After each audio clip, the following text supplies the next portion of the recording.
NB news देख रहे हैं। यहाँ पर मैं हूं आपके साथ साधना बत्रा। अब जिन लोगों के 2 से ज्यादा बच्चे होंगे उन्हें कई सुविधाओं से वंचित रहना पड़ सकता है। आपको बता दें, मसलन ऐसे लोग सरकारी नौकरी के आवेदन के लिए अपात्र यहां माने जाएंगे। आपको बता दें, नौकरी में है तो कुछ लाभों से वंचित हो जाएंगे और ना तो स्थानीय निकाय चुनाव लड़ सकेंगे और ना ही किसी तरह की कोई सब्सिडी मिलेगी। आपको बता दें, ये प्रावधान उत्तर प्रदेश जनसंख्या विधेयक 2021 के मसौदे में किए गए हैं। यहाँ उत्तर प्रदेश जनसंख्या नीति 2021-2030 का शुभारंभ आज मुख्यमंत्री योगी आदित्यनाथ करेंगे। इसी के साथ प्रदेश में परिवार नियोजन को प्रोत्साहित करने के लिए जनसंख्या स्थायिता और स्थिरता पखवाड़े की गतिविधियां भी शुरू हो जाएंगी।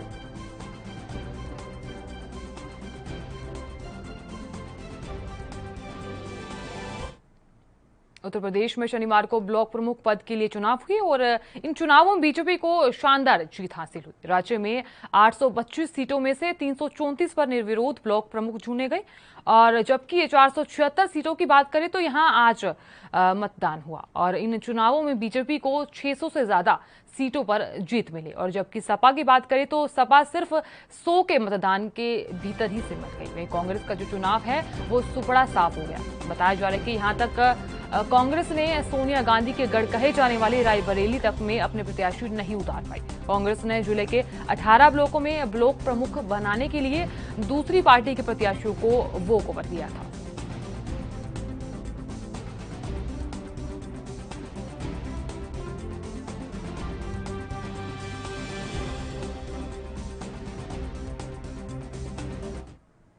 और उधर असम के सीएम हिमंत बिस्व शर्मा ने कहा है कि हिंदुत्व जीवन का एक तरीका है। उन्होंने दावा किया है कि अधिकतर धर्मों के अनुयायी हिंदू के वंशज हैं।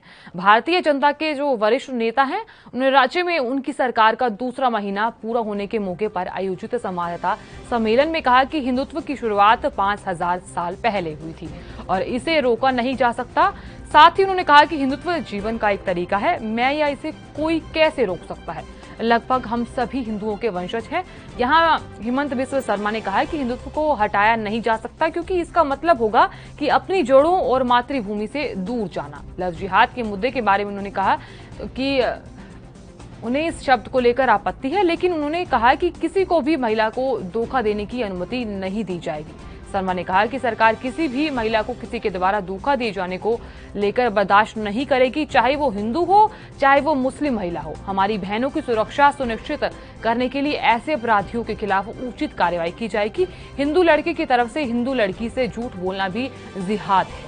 हम इसके खिलाफ कानून लगाएंगे। और विपक्ष की तरफ से उनके उस बयान के लिए आलोचना के बारे में पूछे जाने पर विधायक कानून बनाने के लिए है और मंत्री निर्वाचन क्षेत्रों के विकास के लिए जिम्मेदार है। और इस मुद्दे पर शर्मा ने दावा किया कि भारत का जो संविधान है यही कहता है कि विधानसभा में इस संबंध में विधायक मंत्रियों से ऊपर है। और दरअसल यहां असम के जो कांग्रेस प्रमुख रिपुन बोरा ने शुक्रवार को कहा था कि मुख्यमंत्री हिमंत बिस्व शर्मा के हिरासत में भागने या फिर बंदूक छीनकर भागने का प्रयास करने वाले अपराधियों को गोली मारकर देने वाले बयान के गंभीर नतीजे होंगे। असम पुलिस राज्य में बदल दिया जाएगा।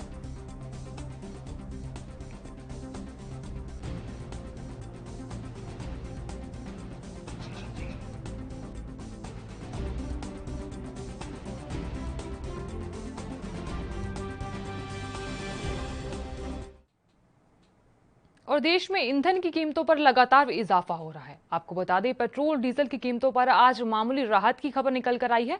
तेल कंपनियों ने आज दोनों की ईंधन की कीमतों में कोई बढ़ोतरी नहीं की, जिसकी वजह से घरेलू बाजार में पेट्रोल की जो कीमत है और डीजल के जो दाम है वो स्थिर है। बता दें, एक दिन पहले यानी कि शनिवार को पेट्रोल 35 पैसे जबकि डीजल 26 पैसे प्रति लीटर महंगा हुआ था। देश भर में अगर बात करें तो डीजल के रेट अब तक शतक के करीब पहुंच गए हैं। राजस्थान, मध्य प्रदेश के कुछ शहरों में डीजल पहले से ही 100 रुपए प्रति लीटर के पार पहुंच गया था, लेकिन अब फिलहाल शतक के पास पहुंच गया है। आपको बता दें, विदेशी मुद्रा दरों के साथ अंतर्राष्ट्रीय बाजार में क्रूड की जो कीमत है वो कीमत के आधार पर पेट्रोल और डीजल की कीमत प्रतिदिन अपडेट की जाती है। और यहाँ सही बताएं तो ऑयल मार्केटिंग कंपनियों कीमत की समीक्षा के बाद रोज पेट्रोल और डीजल के दाम तय करती हैं और हर रोज तय करने के बाद यहाँ पेट्रोल और डीजल के रेट जारी कर दिए जाते हैं। आपको बता दें, कंपनियां हर दिन सुबह विभिन्न शहरों के पेट्रोल और डीजल की कीमतें की जानकारी रोज अपडेट किया करती हैं।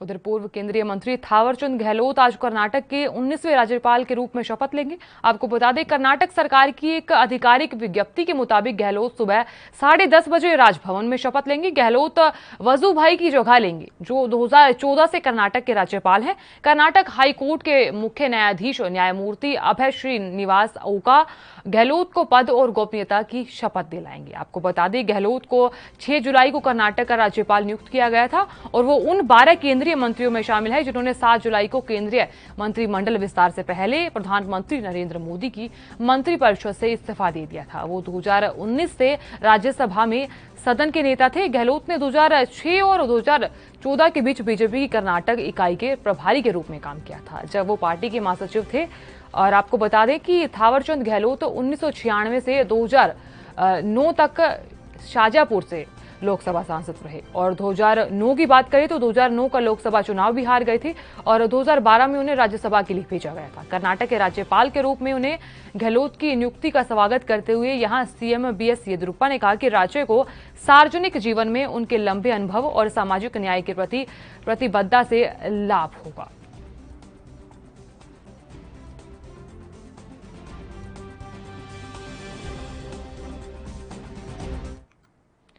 और यहाँ उत्तर भारत में सभी को उमस भरी गर्मी का सामना करना पड़ा, जबकि कुछ क्षेत्रों में पूर्वी हवाओं के कारण बारिश हुई। आपको बता दें, पूर्वी हवाओं ने बहुप्रशिक्षित दक्षिण पश्चिमी मानसून के आगे बढ़ने के लिए परिस्थितियां अनुकूल हो गई हैं। आईएमडी के मुताबिक अगले 24 घंटों में दक्षिण पश्चिमी मानसून के दिल्ली, हरियाणा, पंजाब सहित उत्तर भारत के कुछ हिस्सों में पहुंचने का अनुमान है।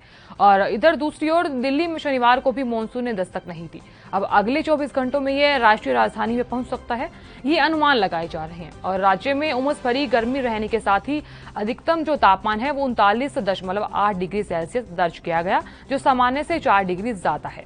मौसम विभाग ने कहा कि राष्ट्रीय राजधानी में मानसून 13 दिनों की देरी के बाद शनिवार को पहुंच जाएगा, लेकिन यहां आईएमडी के क्षेत्रीय पूर्वानुमान केंद्र के प्रमुख कुलदीप श्रीवास्तव के मुताबिक पिछले 15 वर्षों के दौरान यह पहली बार है जब मानसून दिल्ली में इतनी देरी से पहुंच रहा है। पंजाब और हरियाणा में शनिवार को गर्मी का कहर लगातार जारी रहा और जबकि कुछ क्षेत्रों में बारिश हुई।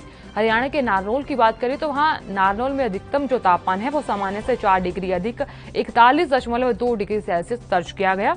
और आपको बता दें, राज्य के अन्य स्थानों में हिसार में अधिकतम जो तापमान है वो 41 डिग्री सेल्सियस दर्ज किया गया और जबकि रोहतक, गुरुग्राम, भिवानी का जो अधिकतम तापमान है वो 40.1 डिग्री सेल्सियस, 40.7 डिग्री सेल्सियस और 40 डिग्री सेल्सियस दर्ज किया गया।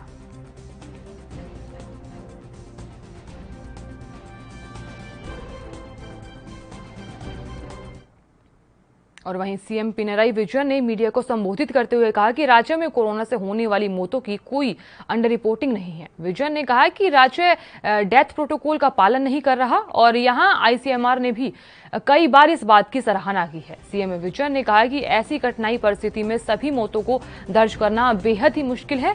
हमने जानबूझकर अंडर रिपोर्टिंग नहीं की। हालांकि अगर कोई शिकायत लेकर आता है तो हम उस पर गौर करेंगे। सीएम का बयान ऐसे समय पर आया जब राज्य में कोरोना संक्रमण से होने वाली मौतों की कम रिपोर्टिंग को लेकर कई शिकायतें सामने आई। मीडिया ने एक वर्ग में ये कहा कि सरकार ने मई में आधिकारिक तौर पर केवल 404 कोविड डेथ की सूचना दी और जबकि मौत का जो वास्तविक आंकड़ा है वो 10,000 से भी अधिक था। स्थानीय निकायों के डेथ रजिस्ट्रेशन के आंकड़ों की बात करें तो पिछले 3 महीनों में सामने आई आधिकारिक आंकड़ों को पूरी तरह से नकारा गया है। सीएम ने एक उत्तर भारतीय राज्य का हवाला दिया और कहा कि जब उस राज्य में 1 लाख से ज्यादा लोगों की मौत हुई थी तब वहां का जो आधिकारिक टोल सिर्फ 2,461 था। मुख्यमंत्री विजयन ने यह भी कहा कि केरल जैसे राज्य में ऐसी चीजें कभी नहीं होंगी।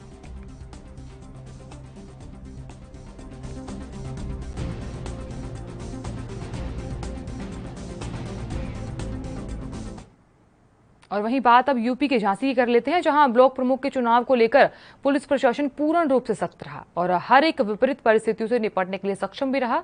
वहीं आपको बता दें, बड़ा गांव ब्लॉक में पुलिस बल भारी मात्रा में मुस्तैद रहा। पुलिस की सतर्कता के कारण कोई भी बवाल नहीं हो पाया और संपूर्ण मतदान सकुशल, निष्पक्ष और शांति रूप से हुआ।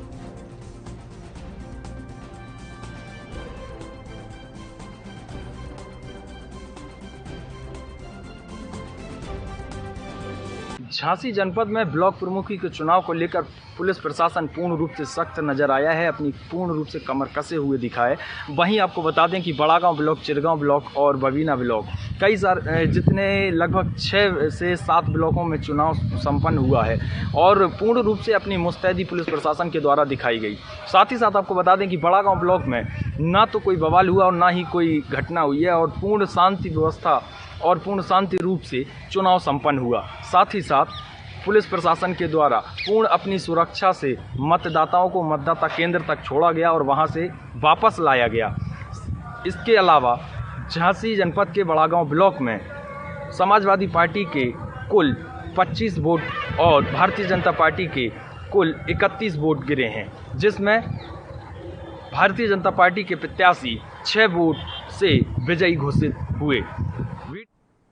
और यहाँ हरियाणा के रेवाड़ी की बात करें तो पुलिस ने बिना परमिट के अवैध रूप से शराब का ठेका चलाने वालों के खिलाफ कार्रवाई करते हुए एक आरोपी को गिरफ्तार कर लिया है। आपको बता दें, गिरफ्तार किए गए आरोपी की जो पहचान है जिला झज्जर के खानपुर निवासी सोमवीर के रूप में हुई है। जांचकर्ता ने बताया इस मामले में कि सीआईए रेवाड़ी पुलिस को गश्त के दौरान सूचना मिली कि शराब का जो ठेका है वो अवैध रूप से चल रहा है। पुलिस से मिली सूचना पर रेडिंग पार्टी तैयार करके आबकारी निरीक्षक से संपर्क करके ठेके पर पहुंचा गया। यहां पुलिस ने ठेके की तलाशी ली तो उसमें कुल 449 बोतल अवैध शराब बरामद हुई है। पुलिस ने बरामद शराब को कब्जे में ले लिया है और आरोपी सोमवीर और उसके मालिक के खिलाफ मामला दर्ज कर लिया है। वहीं पुलिस ने कार्रवाई करते हुए आरोपी सोमवीर को गिरफ्तार भी कर लिया है।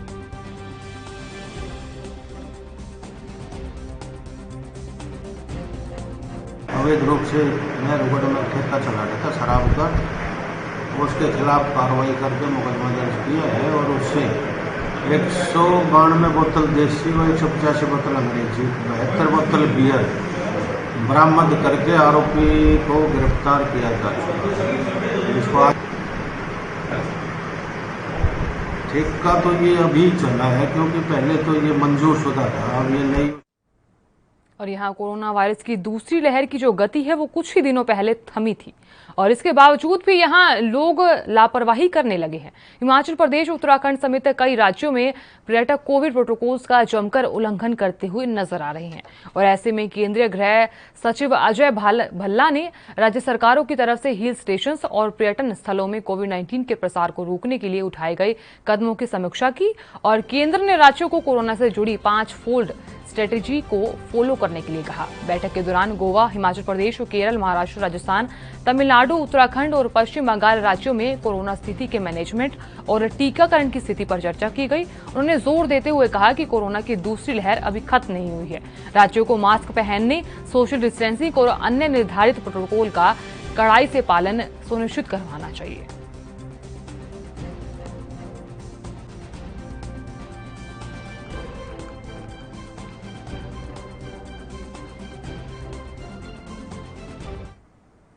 और वहीं कोरोना वायरस के मामलों में लगातार कमी को देखते हुए राजस्थान सरकार ने राज्य में लागू सप्ताहांत कर्फ्यू को समाप्त करने का फैसला लिया है। आपको बता दें, इसके साथ ही सरकार ने कुछ शर्तों के साथ सिनेमा घरों को फिर से खोलने, आउटडोर खेल गतिविधियां शुरू करने और रेस्टोरेंट को रात 10 बजे तक खोलने की अनुमति दी है। आपको बता देते हैं कि इन निर्देशों के तहत जिन सिनेमा घरों, थिएटर, मल्टीप्लेक्स संचालकों ने अपनी बैठक क्षमता को इसकी जानकारी ऑनलाइन दी है, उन्हें 50% क्षमता के साथ सुबह 9 बजे से सायं 8 बजे तक केवल उन व्यक्तियों के लिए खोलने की अनुमति होगी और यहाँ टीके की कम से कम 1 खुराक भी लगवाई हुई हो।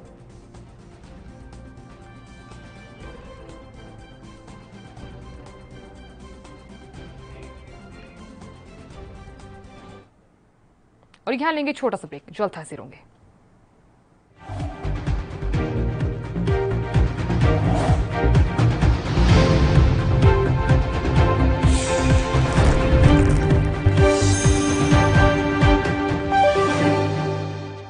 ब्रेक का स्वागत है। खबरों में आगे बढ़ते हुए, स्पेन में कोरोना वायरस ने फिर से एक बार रफ्तार पकड़ ली है। तो यहाँ टीकाकरण में देरी या फिर टीका न लगवाने वाले युवा वायरस की चपेट में आकर अस्पताल पहुंचने लगे हैं।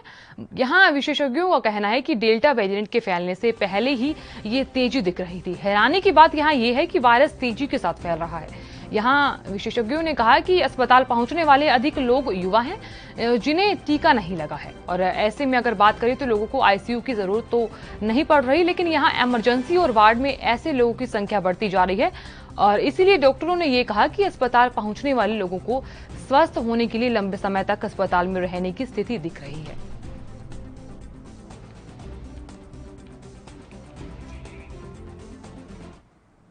और उधर दूसरी ओर विश्व जनसंख्या दिवस के मौके पर आज मुख्यमंत्री योगी आदित्यनाथ जनसंख्या नीति 2021 और 2030 जारी करेंगे।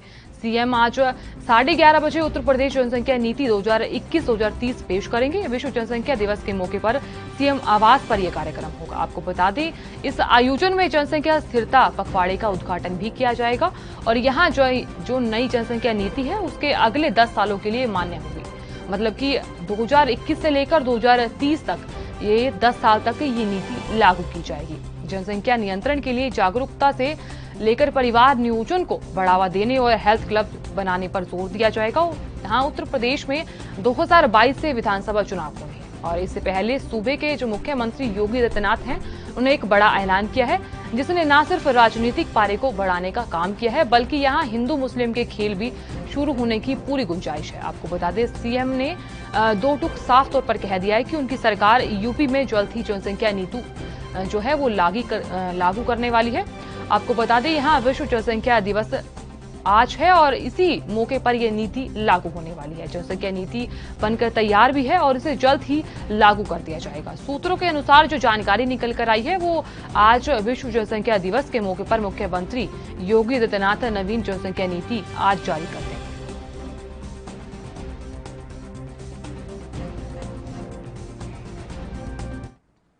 पूरी दुनिया इस समय कोरोना महामारी का सामना कर रही है और यहाँ वायरस के जो नए वेरिएंट्स हैं उसको लेकर चिंता लगातार बढ़ती हुई नजर आ रही है। ऐसे में जो जीनोम सीक्वेंसिंग है उसको लेकर तकनीक वायरस के अलग अलग वेरिएंट और म्यूटेंट की पहचान करने के लिए एक आवश्यक टूल बना दी गई है।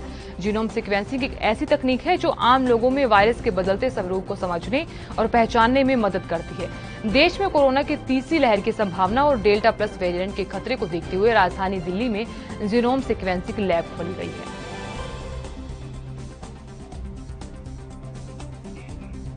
आपको बता दें कि दिल्ली में जीनोम सीक्वेंसिंग लैब की शुरुआत की गई है। यहाँ कोरोना की लहर का जो खतरा है वो लगातार जारी है और इसी को देखते हुए तीसरी लहर से निपटने के लिए अब ये लैब की शुरुआत की गई है। आप तस्वीरों में भी देख सकते हैं, ये दिल्ली की तस्वीरें हैं। बता दें कि सीक्वेंसिंग लैब की शुरुआत की गई है और दिल्ली में सीएम अरविंद केजरीवाल ने इस लैब की शुरुआत की है, क्योंकि जिस तरीके से लहर का जो खतरा है वो बरकरार है और इसी को देखते हुए सभी लोगों के लिए ये सुविधा दी गई है। राजस्थान में बिगड़ती कानून व्यवस्था के बीच बीजेपी नेता राज्यवर्धन सिंह राठौड़ ने गहलोत सरकार पर जमकर हमला बोला। उन्होंने कहा कि देश में जो देश का कानून चलता है लेकिन यहाँ राजस्थान में अंधा कानून चलता है। 2019-2020 के देश में अपराध के जो आंकड़े हैं उनमें राजस्थान दुर्भाग्य से प्रथम स्थान पर है। राठौड़ ने कहा कि राजस्थान की सरकार का एक ही लक्ष्य है, सत्ता में बने रहना। इसकी वजह से उन्हें सभी को खुली छूट दे रखी है और इसी वजह से राज्य के हालात इतने खराब है कि साल 2020 तक महिलाओं से जो अत्याचार हुए हैं उन मामलों में करीब 50% की वृद्धि हुई है। राजस्थान कांग्रेस की सरकार में नोटों के आगे कुछ नहीं चलता। राज्य में पीड़ित, शोषित और वंचितों की कोई नहीं सुनता। आपको बता देते हैं कि बीजेपी ने दिल्ली में प्रेस कॉन्फ्रेंस के दौरान ये तमाम आरोप लगाए हैं।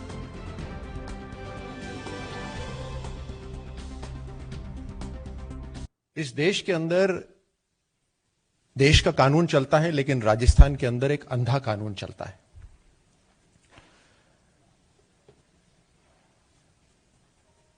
(2019, 2020)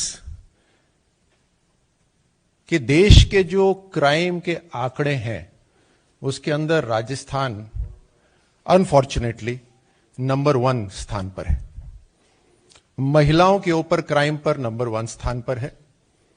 दलितों के ऊपर जो अत्याचार हो रहा है, क्राइम हो रहे हैं, उसमें नंबर 2 से नंबर 1 के स्थान पे जा रहा है। राजस्थान की सरकार का एक ही लक्ष्य है और उस लक्ष्य के कारण यह सब हो रहा है, सत्ता में बने रहना। चाहे कुछ भी हो जाए राजस्थान के अंदर, सत्ता में बने रहना उनका जो एकमात्र लक्ष्य है, उस कारण से उन्होंने सबको छूट दे दी है, सबको ढील दे दी है। और एक ही टेस्ट है, वो है लॉयल्टी टेस्ट, कि मुख्यमंत्री जी के साथ लॉयल्टी रखिए, उसके बाद अपने क्षेत्र में खुली छूट से जो कुछ भी करिए। और उसी कारण से ये हालात नीचे तक, ये आंकड़े भाजपा के नहीं है, ये आंकड़े देश के हैं। और अभी तो लेटेस्ट आंकड़े आए नहीं हैं, लेकिन उससे पहले भी मैं बता देता हूं कि 2020 तक 50% वृद्धि हुई है महिला अत्याचार के जो केसेस हैं उनके अंदर। अलवर जिले के अंदर ही पिछले 15 दिनों में 7 गैंगरेप हुए हैं। मुझे शर्म आती है शब्द भी इस्तेमाल करते हुए, लेकिन असलियत जनता तक पहुंचे ये निहायत ही जरूरी है। इनके जो लीडर हैं वो अपने महलों, काल्पनिक महलों में रहते हैं, किताबों से पढ़ के बातें बोलते हैं, जमीन से जुड़े हुए नहीं हैं। इसलिए बातें तो बड़ी बड़ी। हरियाणा के चरखी दादरी में कांग्रेस पार्टी की ओर से पेट्रोल, डीजल, रसोई गैस और बढ़ती महंगाई को लेकर प्रदर्शन किया गया, जिसमें कांग्रेस की प्रदेश अध्यक्ष कुमारी शैलजा, किरण चौधरी, कांग्रेस प्रभारी विवेक बंसल भी शामिल हुए। आपको बता दें कि यहां इस दौरान कांग्रेस नेता हरियाणा सरकार पर जमकर बरसे।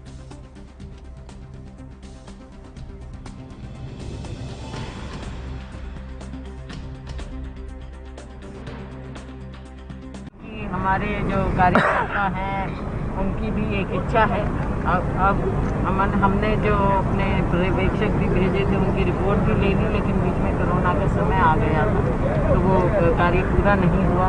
और तकरीबन सभी नेताओं से बातचीत हो चुकी है और आखिरी चरण में अब ये है और शीघ्र ही हमारे प्रभारी जी यहाँ पर है, शीघ्र संगठन इसको इस तरह की बातें कही जाती हैं मीडिया में, इस तरह की बातें आती हैं, लेकिन अंदर का लय किस बात का? हमारे वर्कर हैं, उन्हीं को हमने बनाना है, जो काम करने वाले हैं उन्हीं को हमने बनाना प्रदेश से अभी आपका नाम मुझे लगता है मीडिया में ज्यादा आता है, लेकिन बहरहाल हुड्डा जी के पास एक बहुत बड़ी जिम्मेवारी है। सीएलपी के लीडर है वो और अपने सीएलपी का कार्य कर रहे हैं। पार्टी में हम सभी लोग मिलकर कार्य कर रहे हैं। तो गठबंधन सरकार किसी काम की सरकार नहीं है, ये भाजपा जजपा सरकार कहीं निकलने लायक नहीं। इनकी ना तो ये 75 पार पे पहुंचे, 40 पे सिमट के रह गए, और जिन्होंने गालियां निकाली जजपा वो उनके गोद में जाके बैठ गई।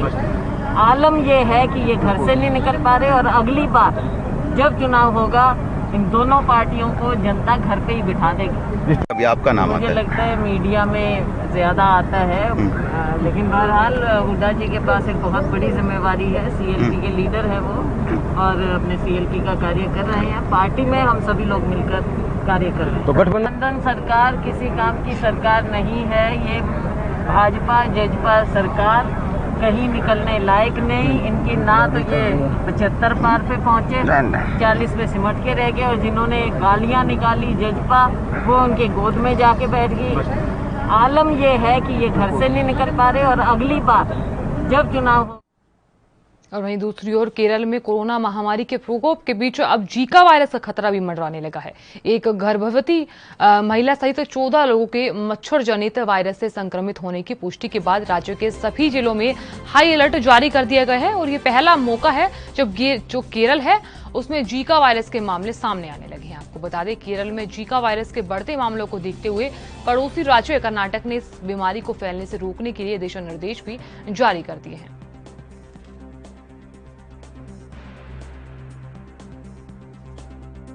Yes, so that's the new worry now. I mean, hopefully, I know we're still stuck in the whole COVID scenario, but I hope, we come to the other side of this as well. So, but, are you concerned about this? Yes, we are very concerned, especially the thing is that I'm trying to get back to Kuwait, but then we have restrictions because I think in the international media, India is considered as one of those countries where people are afraid to let people back into their country. So hopefully this is not another reason why we can't. फिलहाल के लिए इतना ही। आप देखते रहिए ANV news. नमस्कार।